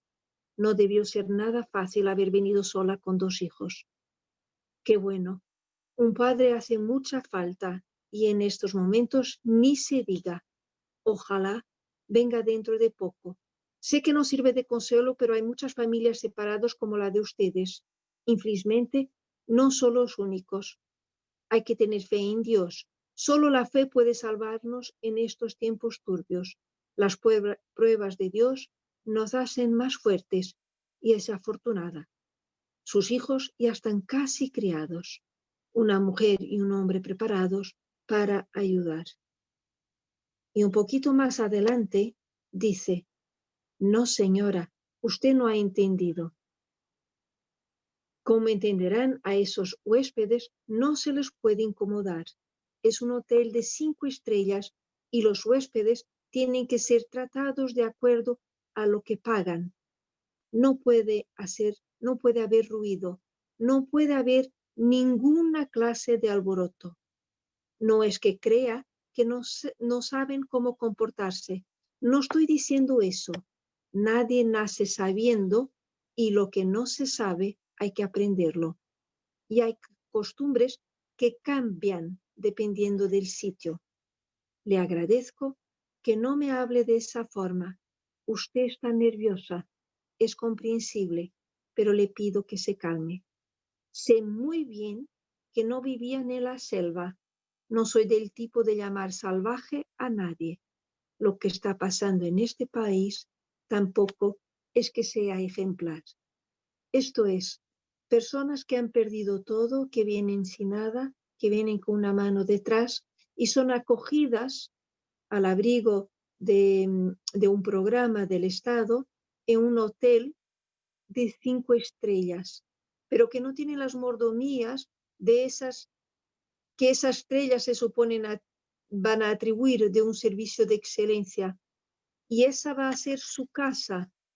Pero, como dice el narrador, Rui, el adolescente que desde una mirada de estupefacción se va dando cuenta de la realidad y de cómo esa realidad vivida puede ser tan cruda, dice, una habitación puede ser una casa. Y este balcón, desde donde se ve el mar, son nuestra casa. Mamá y mi hermana no piensan así, y por eso, cuando estamos en la calle, nunca dicen regresemos a casa. Dicen siempre regresemos al hotel. A veces, mamá mira el horizonte y suspira. No hay lugar como nuestra casa. Lo mismo que decía en Caposoca cuando regresamos después de haber pasado un día en la playa. Solo que ahora nunca más podremos regresar y no sacamos nada con estar mirando hacia el mar. Pero si contradigo a mamá y digo, jamás podremos volver, nuestra casa ya no existe, mamá se enoja. Estás irritándome y yo, nuestra vida allá, llego a su fin. Es mejor olvidar la casa y las añoranzas de la casa. Tiene que borrar todo. Mamá, cada vez más enojada, yo insisto. Hay que olvidar. Mamá manda callar. La falta que hace tu papá aquí, ahora solo me faltas al respeto. La falta que hace un papá. Sobre papá no digo una palabra. El tiempo permitirá que mamá y mi hermana sepan lo que sucedió. Y prefiero evitar que las saudades que tengo de papá me hagan llorar cuando estoy solo. Ahora, lo que necesito hacer es encontrar una manera para que nos vayamos para América. El destino es una carta cerrada, como dice el portero. Y por último, para terminar, el miedo a empezar. Mañana ya no estaré aquí, en el hotel. Parece imposible que el día de dejar el hotel haya llegado y que yo tenga miedo de que seamos otra vez una familia con una casa. Tengo miedo de que dejemos de ser una familia entre familias de retornados en el hotel y pasemos a ser una familia de retornados entre las familias de aquí. Creo que nunca voy a ser capaz de pensar y sentir una sola cosa a la vez. Con el tiempo, debo habituarme y dejar de molestarme con eso. No puedo evitar que unas cosas traigan otras o hagan perder otras más.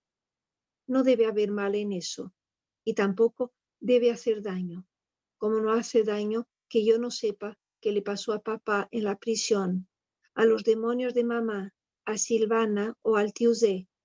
Nada de eso está mal mientras prevalezcan cosas de las cuales yo esté seguro.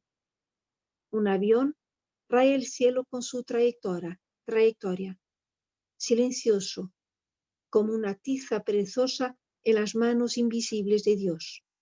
En otro tiempo le habría contestado desde abajo. Tal vez todavía lo haga. En otro tiempo le habría escrito. Tal vez aún le escriba en letras bien grandes. y aprovechando toda la extinción de la terraza para que no pueda dejar de verme, yo estuve aquí. Yo estuve aquí. Gracias. Gracias a ti y a todas vosotras. Muy interesantes de verdad las recomendaciones de hoy. Autoras conocidas o menos conocidas en España que merece la pena leer. Quizás el próximo año podremos organizar un contexto más acogedor de lecturas con público presente para poder compartir estas bonitas experiencias de lectura. Recuerdo que podéis hacer preguntas a través del chat de Zoom. Y de verdad creo que se han tratado aquí a través de estas lecturas varios temas. La lengua como factor de identidad, el contexto como personaje, varias dimensiones y sentimientos y luchas de las mujeres, el modo o el método de escribir, los prejuicios y muchos otros temas muy, muy interesantes. Esperando las preguntas del público, si hay. Quería preguntar algo muy banal. En las obras presentadas, sin saber quién es el autor, ¿se podría entender desde el estilo, los temas o otros detalles que se trata de una escritora? ¿Y cuáles serían estas características? Puede contestar, podéis contestar todas o quien quiere. No sé si en el caso de Dulce María Cardoso, yo creo que no identificaríamos qué es la historia, qué es la mano de una mujer. Sin embargo, el personaje Rui, que es el personaje principal, es la propia historia de la autora. Aunque no lo diga directamente, son los sentimientos desencontrados que han vivido estas personas durante el periodo del 75, 74, 75 y años posteriores en Portugal. ¿Sí? ¿Nieves? Bueno, se han hecho algunos experimentos para ver si los lectores podían identificar si aquello que estaba escrito lo había escrito un hombre o una mujer, y se han puesto textos para preguntar. Por ejemplo, recuerdo en algunos periódicos se hizo esto, ¿no? Y en muchos casos no se identificaba si era un hombre o una mujer. Personalmente, me gustaría que cuando lean mis textos piensen que lo ha escrito una mujer, porque creo que puede haber diferencias entre la sensibilidad con la que escriben una mujer. Sin embargo, pues tal vez no sea así. No tengo la certeza de que pueda haber esas diferencias, aunque en muchos casos sí que leyendo identifico que esto lo ha escrito un hombre y qué características tiene ese escritor. Sí, Nuria. Yo no sé si diría que lo podemos identificar a través del estilo, porque claro, a veces ¿no? podemos encontrarnos estilos muy variados, pero yo creo que a veces sí que lo podemos detectar, no al 100%, pero por el lugar desde el que se mira o las cosas en las que se fija la escritora, ¿no? Y, ciertos detalles, no sé, darle importancia a unas cosas y no a otras, ¿no? A Carolina Schutti le hicieron esta pregunta en la presentación de Madrid y no supo exactamente cómo contestar, pero ella un poco lo que dijo es de igual la escritura de las mujeres, o al menos desde su punto de vista, ¿no? Era aquella que llevaba otro ritmo y que miraba en otros lugares de la experiencia o de la historia, ¿no? Que probablemente si la historia de Maya la hubiera contado un hombre, pues habría escenas que yo estoy segura que no hubieran existido, ¿no? Pues como cuando ella habla de su embarazo, como cuando se encierra en la despensa y se pone a oler las conservas y los tarros de mermelada, pues igual ese tipo de detalles, ese tipo de cosas no estarían. Yo creo que algunas de casi la mayoría de los textos que habéis leído aquí, efectivamente no los había escrito así si fuese voz de hombre. Creo que el lugar desde donde se escribe, cuando se escribe de esos temas, se ve claramente que es una mujer, la mayoría de las veces, ¿no? Eso, el punto de vista, el enfoque que se da puede tener esos ingredientes, ¿no? para identificar si es una voz de hombre o de mujer. Es muy difícil a veces ponerse en el lugar del otro y conozco a algunos hombres que me han dicho esto, que querían escribir con voz de mujer y les costaba mucho, también les costaba escribir con voz de niño. Vale. ¿Otra? ¿Sí? María, déjame eso, es que estaba pensando, estaba escuchando a Nuria y a Nieves y me pareció muy interesante lo que estaba diciendo. O sea, por un lado la dificultad de la identificación de género, pero por otro lado detalles en la escritura que quizás solo una mujer podría escribir de esa manera. Y es curioso porque en la obra de Dulce María Cardoso es un tema innovador, porque siempre se trataran, escritores, hombres y mujeres, siempre trataran en la literatura portuguesa pues la situación de la colonial, de la guerra colonial, del post, del trauma, pero nunca nadie tocó este tema de los retornados, que para nosotros además tenía un concepto peyorativo. O sea, mirábamos a los retornados como alguien también que había ido hacia el exterior, a África, donde había más libertad, y de repente volvía y que arrebataba una cierta estabilidad. Entonces, de los que se habían quedado en la dicha metrópolis, ¿no?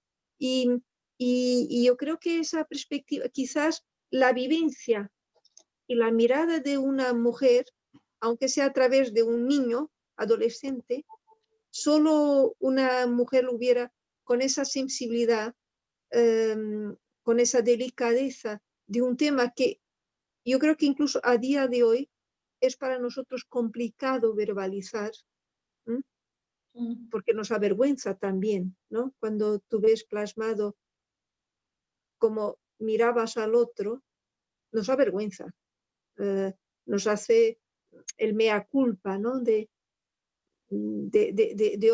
olvidar de mirar al otro como simple ser humano que es, ¿no? Entonces, yo creo que ella tiene esa capacidad por el hecho también de ser mujer. Y Patricia, ¿también querías comentar algo? Sí, yo creo que en el caso de Pavla Horáková hay un posicionamiento muy claro, no solo desde de colocarse en una voz explícitamente femenina, sino en la corporeidad femenina y trabajar desde ahí. Entonces, en su libro hay ciertos detalles de la corporeidad femenina y de determinadas experiencias, ya sea la menstruación, el sexo, la maternidad.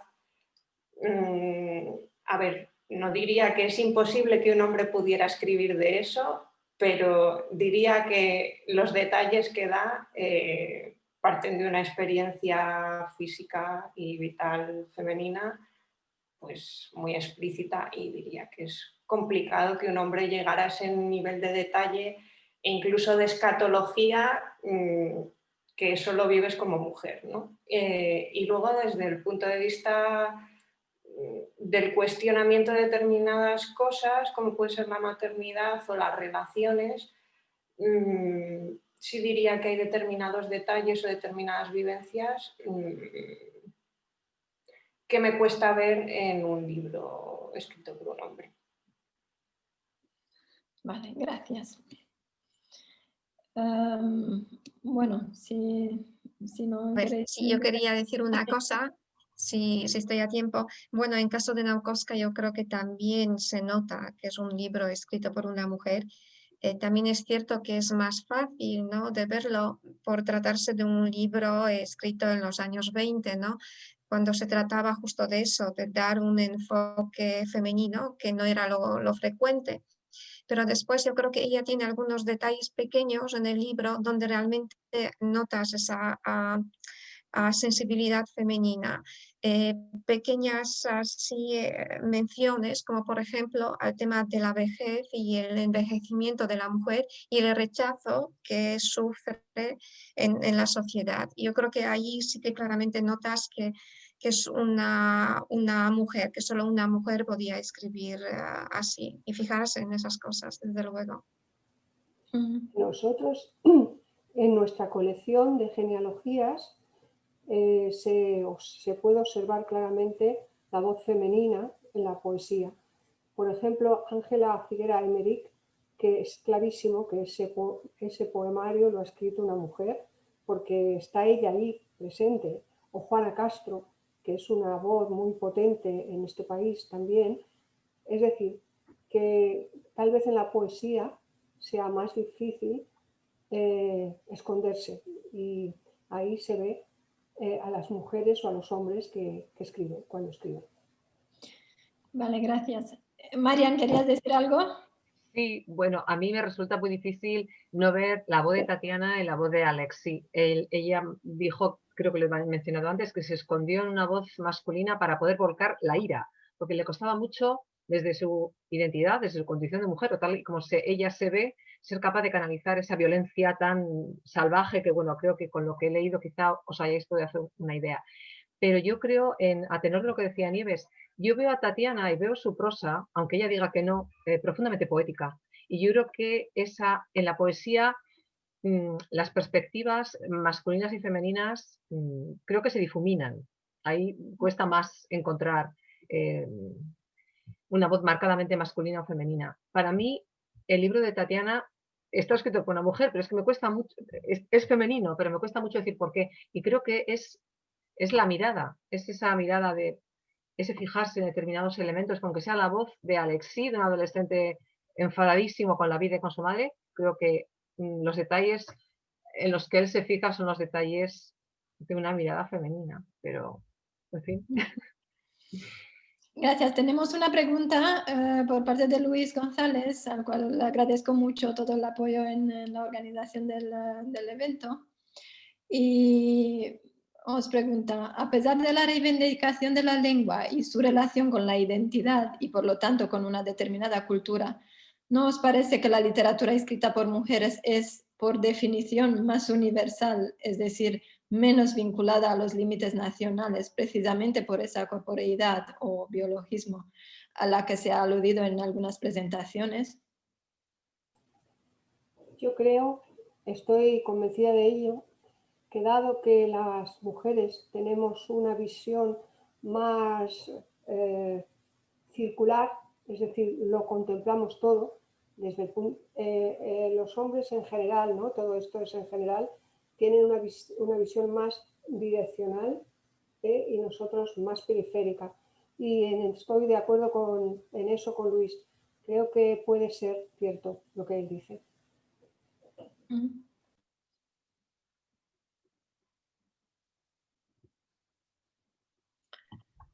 Bueno, en el caso de Tatiana ya lo ha manifestado, creo que lo he dicho también, cuando renunció explícitamente a situar la acción de la novela en Moldavia o en Rumanía, porque ella quería romper con eso, es decir, ella estaba buscando, buceando en esa relación catastrófica madre-hijo en el mundo, en los seres humanos, rompiendo barreras y buscando la libertad de la mirada. Entonces, en ese sentido, sí que al menos ahí Tatiana aspira explícitamente a lo universal por encima de lo local o de lo nacional. Yo, a ver, no, me cuesta ver esto de la corporeidad. Como no me gusta vincular feminidad y corporeidad así, porque bueno, pues la corporeidad es una experiencia muy personal, los hombres tienen la suya propia, entonces no me gusta como vincularlo exclusivamente a las mujeres. Lo que sí diría, creo que en todas las autoras que se han leído hoy, yo lo que sí que veo es que hay una reivindicación de los afectos y de la subjetividad, diría. Diría que frente a paradigmas así como científicos que reivindican una objetividad o no sé, como una única verdad objetiva e inequívoca, pues yo creo que en casi todas las mujeres que hemos leído hoy hay una reivindicación de los afectos y de las subjetividades y de ver que los puntos de vista, las verdades son múltiples. Y en ese sentido sí lo veo más universal porque no pretende reducir todo a un paradigma único, sino que probablemente hay una defensa de las individualidades, de los afectos, de ver cómo eso nos afecta individualmente y por ese lado sí, pues sí diría que lo veo más universal. Yo creo también que las vivencias personales e históricas de las mujeres condicionan la manera de escribir. No creo que haya, por ejemplo, cuando hacemos en nuestra asociación una reunión, tenemos que casar muchas cosas, tengo que ir a buscar al niño al colegio, no sé qué, tal cual, no sé cuánto, y hay que conjugar muchas cosas. Yo he tenido reuniones con señores que no tenían nada que conjugar porque ellos ponen la reunión a esa hora y ya está. Entonces las mujeres tienen que acostar a los niños, mejores por la tarde. Es decir, que seguimos unidas a eso de que somos mujeres y tenemos más responsabilidades de las que nos corresponden. Y que eso de la división de tareas no termina de ser, ¿no? Y lo digo desde tener mucha suerte en eso, ¿eh? Pero sé lo que pasa porque tengo un libro en el que he investigado a las mujeres y he hablado con más de 100 mujeres. Entonces, todo eso que históricamente nos viene de las compañeras de atrás que han tenido que vivir todavía peor y de las vivencias nuestras tienen que dejar pozo también en nuestra escritura. Así que de alguna manera eso debe traslucirse cuando escribimos. Y por eso digo que yo cuando estoy leyendo todos estos libros que estamos publicando, releyendo en muchos casos, me doy cuenta de este tema. Es decir, ¿qué es lo que nos preocupa y por eso lo estamos escribiendo? Pues todo lo que arrastramos como mujeres que todavía nos sigue lastrando y nos sigue haciendo imposible a veces hacer lo que queremos, ¿no? De alguna forma. Eso, ¿eh? Mira, yo ese libro, Descubrir lo que se sabe, que esa investigación de casi 100 años de poesía, me descubrió que no se cumple la ley en el tema de las mujeres. No hay un cumplimiento de la ley de igualdad efectiva. No hay el 50% de hombres y de mujeres en los jurados. No queremos que nos regalen nada por el hecho de ser mujeres, pero que no nos lo quiten. Y a veces somos conscientes de que por el hecho de ser mujeres se nos quita cosas. Y de alguna manera eso influye en nuestra escritura. Gracias, Nuria. ¿Querías decir algo?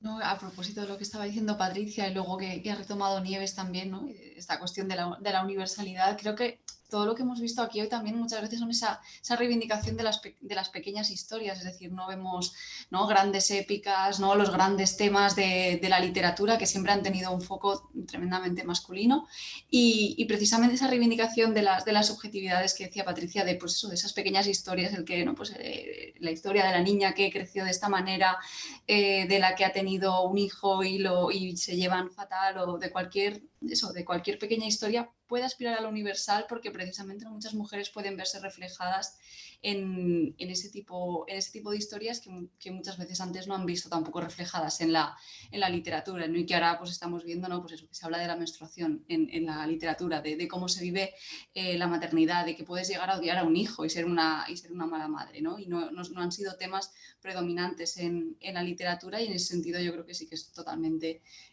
universal, por supuesto. Bueno, si no hay más preguntas,